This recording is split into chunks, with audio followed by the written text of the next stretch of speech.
terungkap ternyata ada kelompok khilafah di balik pergerakan Said Didu dan kawan-kawan. Ya, kritik tajam Said Didu terhadap proyek strategis nasional Pantai Indah Kapuk II dan Rempang menuai sorotan serius. Salah satunya dari inisiator Gerakan Nurani Kebangsaan GNK, Habib Sakur Ali Mahdi Al-Hamid. Itulah Habib Sakur Ali Mahdi yang mengatakan bahwa ada kelompok khilafah di balik pergerakan Said Didu. Memang ya mencurigakan karena di sana banyak orang-orang ya, seperti ada Ahmad Khozinuddin yang merupakan pentolan HTI. Ya, lanjut dibaca ya. Habib Sakur Ali Mahdi Al-Hamid menyebut ada pengaruh sel-sel kelompok khilafah di balik langkah Said Didu yang dinilai mencoba melemahkan bangsa. Demikian kata Al-Habib ya. Al-Habib tapi nasionalis ini ya. Luar biasa ini ya. Jadi masih cinta Indonesia ya. Saya menduga ada agenda tersembunyi di balik gerakan Said Didu CS yang bertujuan memicu rasisme, menyebarkan kebencian hingga mengguncang pemerintah. Begitu kata Pak Habib ini ya. Propaganda yang dilakukan Said Didu tidak hanya menyasar Presiden Joko Widodo, tetapi juga bisa menggoyahkan kepercayaan investor asing. Luar biasa ya dampaknya ya. Begitu ya kata Al-Habib ya. Dan kalau Said Didu CS dibiarkan, narasi kebencian ini bisa merusak citra Indonesia. Apalagi proyek strategis ini sangat penting untuk pembangunan nasional. Gitu, ini orang-orang khilafah ya. Aparat keamanan seperti TNI, Polri, dan BIN harus segera mengambil langkah tegas, termasuk mengaudit pendanaan gerakan Said Didu CS. Luar biasa. Harus diaudit ya. Pasti dia terima duit. Kalau tidak terima duit, tidak mungkin dia keluar-keluar ya. Gitu Pak Habib ya. Luar biasa. Jadi itulah yang disampaikan oleh inisiator Gerakan Nurani Kebangsaan atau GNK, Habib Sakur Ali Mahdi Al-Hamid. Ya memang kalau kita lihat di sini kelompok ya mantan-mantan seperti FPI dan HTI ya, jubir FPI seperti Munarman yang telah lolos dari penjara itu juga keluar-keluar. Demikian juga Ahmad Khozinuddin adalah merupakan dedenggot HTI. Inisiator Gerakan Nurani Kebangsaan, Habib Sakur Ali Mahdi Al-Hamid menyoroti pergerakan Said Didu, mantan sekretaris Kementerian BUMN, dan rekan-rekannya yang dinilai kerap membawa nama rakyat dalam agenda politik mereka. Pasalnya Said Didu CS kerap menjual nama rakyat untuk meluapkan rasa sakit hati terhadap pemerintah. Sejauh ini, lanjut Habib Sakur, Said Didu CS hanya berjuang atas nama rakyat, padahal perjuangan tersebut justru berpotensi menggadaikan rakyat itu sendiri. Habib Sakur lantas memperingatkan masyarakat Indonesia agar waspada dan tidak mudah terpancing oleh retorika kelompok Said Didu. Dan Said Didu dan kawan-kawan itu banyak menjual nama rakyat atas nama rakyat. Sampai hari ini rakyat tidak pernah ada perbaikan dalam nasib hidupnya. Justru maksudnya tidak pernah ada perbaikan dalam nasib hidupnya itu karena upaya Said Didu dan kawan-kawan berjuang atas nama rakyat yang sudah menggadaikan rakyat. Dan di sini harus diwaspadai, hati-hati. Saya minta kepada seluruh rakyat Indonesia hati-hati. Jangan didengarkan kelompok-kelompok ini. Ini berbahaya, bisa mengadu domba. Kelompok-kelompok Said Didu dan kawan-kawan ini yang menggadaikan atas nama rakyat. Isinya orang Cina karena iklannya bahasa Cina. Saya bisa tunjukin filmnya nanti. Saya sudah kirim ke panitia. Nanti silakan panitia diputar ya. Nah, jadi nggak mungkin itu diperuntukkan untuk warga negara Indonesia. Jadi memang sengaja mengundang penduduk Republik Rakyat Cina untuk dipindahkan ke sini. Ya, pribumi-pribumi kita ini umat Islam terutama itu sudah terkepung. Udah nggak bisa apa-apa lagi. Itu bukan lagi proyek strategis nasional, itu pemukiman, itu koloni namanya. Hari ini yang hadir di hadapan saya adalah para kesatria titisan dari Syekh An-Nawawi Al-Bantani. Takbir! Saya bahagia, bangga karena hari ini putra-putra terbaik Banten, keturunan dari Sultan Ageng Tirtayasa menunjukkan sikap kesatria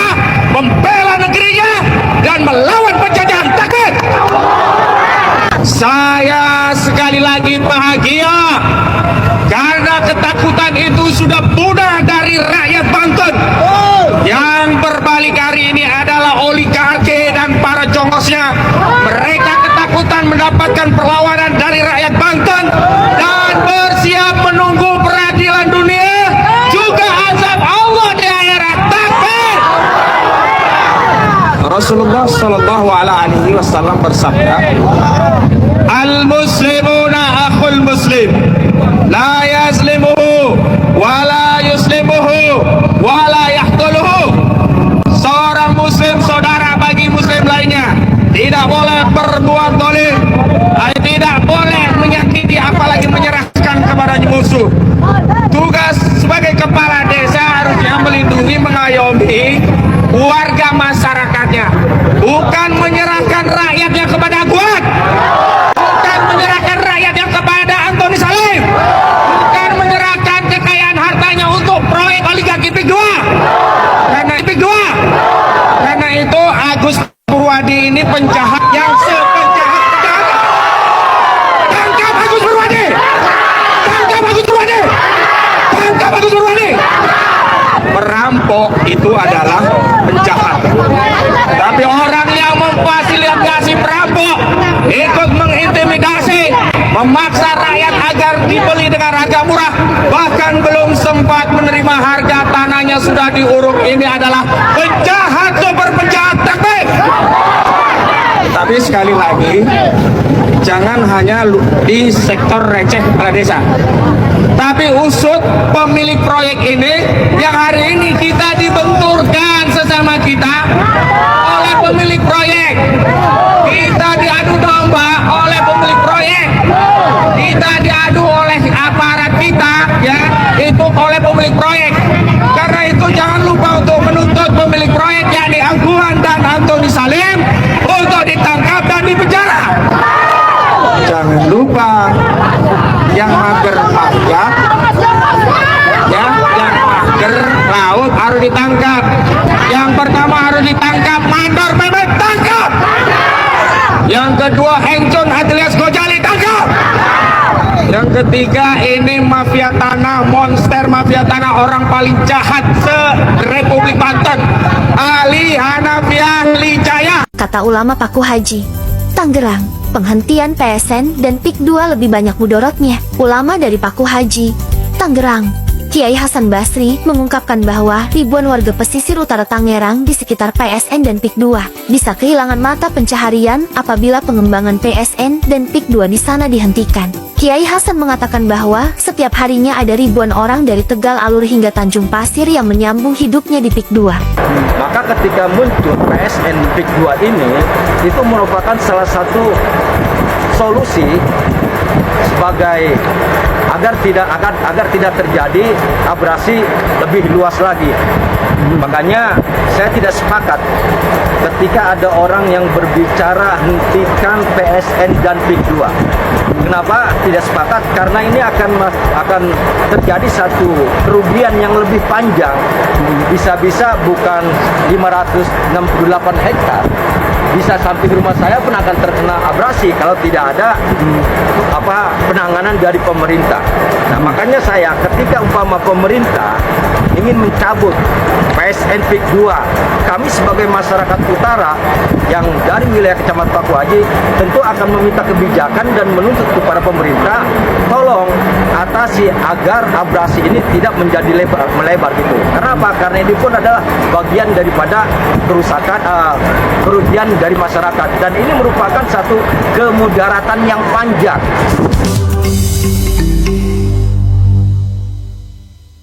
Membongkar legalisasi perampokan negara yang dilakukan oleh Presiden Jokowi selama 10 tahun. Dan tadi saya meminta kepada KPK yang sudah diambil alih oleh PIK 2, apakah ada ganti ruginya ke negara atau hilang begitu saja. Itu harus diperiksa semua. Kalau memang terjadi, maka itu harus kembalikan negara, dan siapa yang mengambil secara tidak sah, semua yang terlibat itu harus kena sanksi hukum, termasuk yang memberikan izin. Saya berpendapat terjadi rekayasa besar di Pantai Indah Kapuk. 2016, Ahok menyatakan tidak mungkin Jokowi jadi presiden kalau bukan pengembang. 2016, Ketua Abdes Kepala Desa yang di PIK 2 menyatakan mendukung Jokowi 3 periode. Di akhir masa jabatan Jokowi menerbitkan PSN PIK 2. Jadi sangat susah dibantah bahwa pusat kekuasaan pengendali Jokowi adalah PIK 2. Saya sebagai penyelenggara mengundang beliau agar mendapatkan siraman rohani berkaitan dengan polemik PSN PIK. Monggo.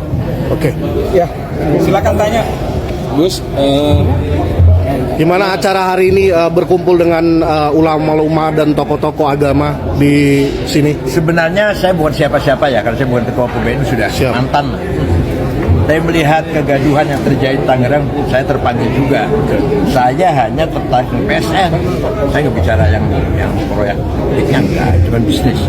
PSN ini dalam agama namakan ihya ilmawat, menghidupkan tanah yang terlantar. Itu perintah agama itu.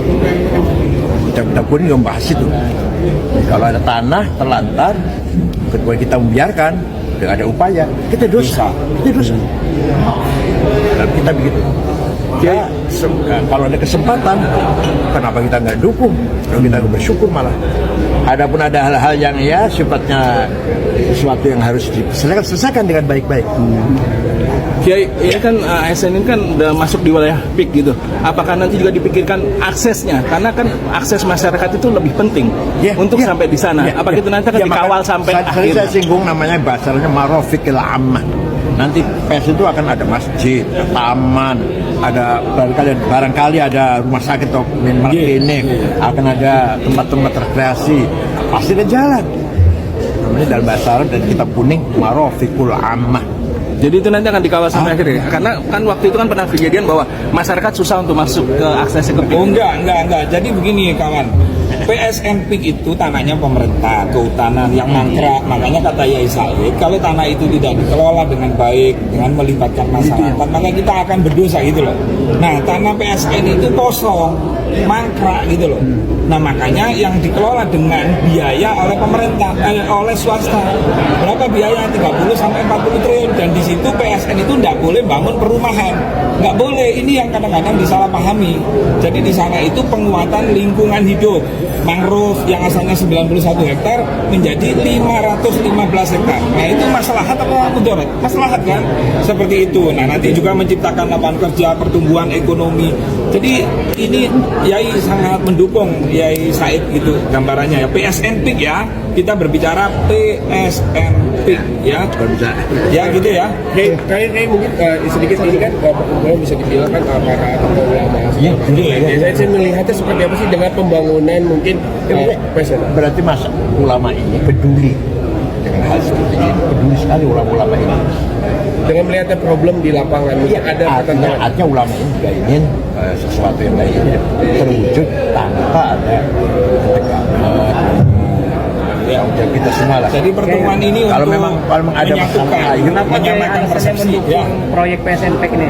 Terus saya katakan, saya katakan, Di belakang. kalau ada tanah terlantar dan itu masih bisa dimanfaatkan, kok tidak melakukan upaya dosa secara agama itu, maka kalau ada tanah terlantar harus diproduksikan, harus menjadi tanah produktif lah.